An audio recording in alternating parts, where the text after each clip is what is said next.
Manuel José Joaquín del Corazón de Jesús Belgrano nació en Buenos Aires el 3 de junio de 1770.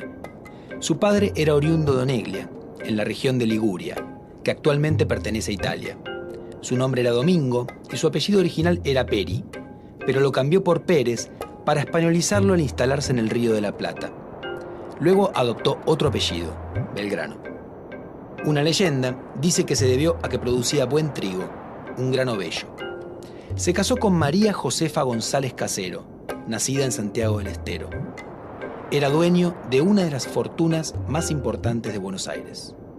El joven Manuel estudió leyes en la Universidad de Salamanca, en España, algo reservado a gente muy pudiente en el Río de la Plata, donde la mayoría de los que cursaban estudios universitarios lo hacían en Córdoba, en Chuquisaca o en Santiago de Chile. Se interesó especialmente en la economía. Volvió a Buenos Aires en 1794, al ser nombrado secretario del Consulado de Comercio, cargo que ejerció hasta 1810.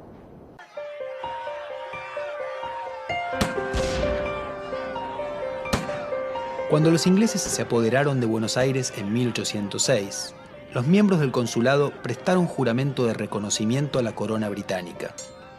Belgrano se negó y pasó a la banda oriental.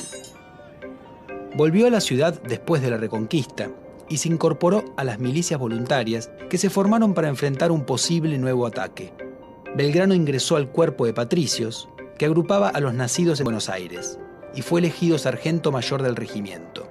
Los oficiales de patricios eran elegidos por la tropa, y en general los que fueron nombrados eran miembros de la élite de la ciudad. Belgrano cuenta en su autobiografía que hizo trampa en una elección para evitar que triunfaran los que él llamó dos hombres oscuros, es decir, de origen popular. Se entrenó en el manejo de las armas y estudió algunas claves de la vida militar. Al año siguiente participó en la defensa contra la segunda invasión inglesa.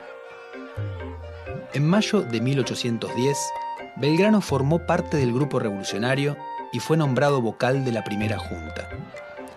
La junta decidió enviar a sus mejores tropas para hacerse obedecer en el interior y en el Alto Perú, donde estaba la ciudad de Potosí, que era la clave de la economía colonial porque de ahí se extraía la plata.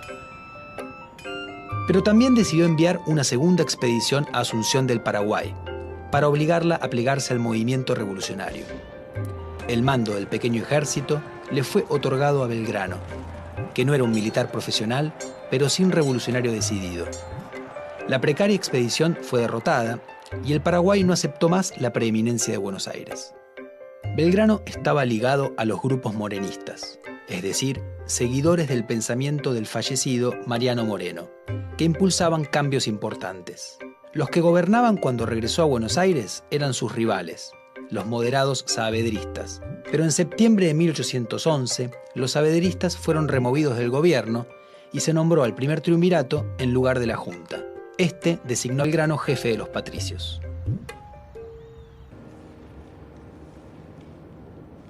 Los colores de la bandera, celeste y blanco, provienen de una orden que había fundado el rey Carlos III, el más importante de los Borbones españoles, en 1771. Carlos III era devoto de la Virgen María en su advocación de la Inmaculada Concepción, que tenía un manto celeste y blanco, y de allí tomó los colores de su orden. Belgrano adoptó entonces unos colores muy conocidos en los dominios españoles, y al hacerlo, evitaba además que se hablara de una ruptura total por parte de los revolucionarios, puesto que eran colores de la monarquía. Más tarde le agregaría un sol incaico, en amarillo. El sol era un símbolo americano en una divisa de origen europeo.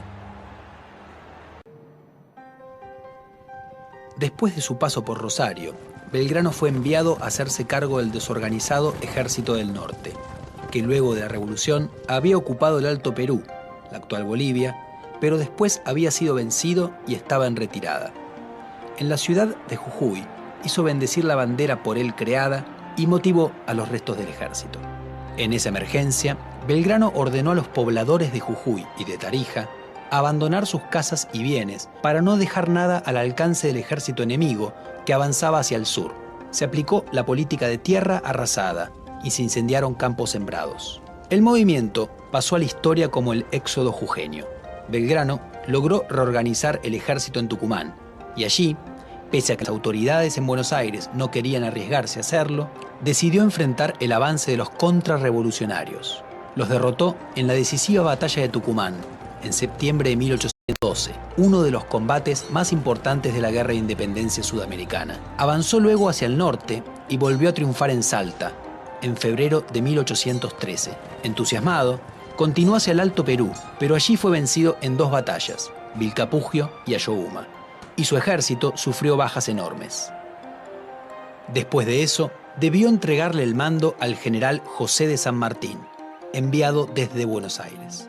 Belgrano volvió a esa ciudad y decidió donar el dinero que el Estado le otorgó por las victorias de Tucumán y Salta para la construcción de escuelas en las ciudades de Tarija, que hoy es parte de Bolivia, Jujuy, Salta, Santiago del Estero y San Miguel de Tucumán.